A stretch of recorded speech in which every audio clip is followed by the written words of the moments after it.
Agression, comme je l'ai dit tout à l'heure, il y a eu des manifestations dans la ville qui ont occasionné des victimes, des dégâts collatéraux, des blessés et deux de nos concitoyens qui ont perdu la vie. Donc nous avons effectué très tôt matin une visite à l'hôpital pour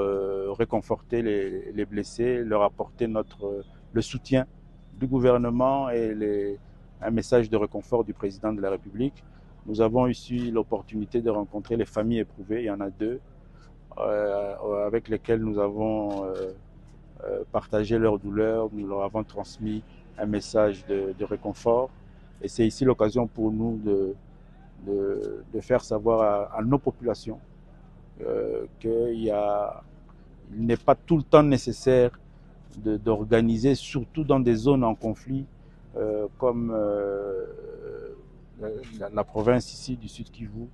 de réagir par des manifestations publiques parce que nous sommes dans un environnement où il y a des opérations militaires, où il y a même des infiltrations, où souvent il y a des manipulations qui viennent de part et d'autre. Et nous avons des canaux de communication et c'est souvent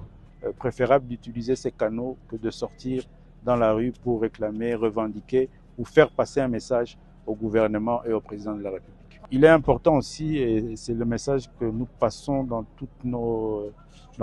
rencontres, de faire savoir que le gouvernement, le président de la République,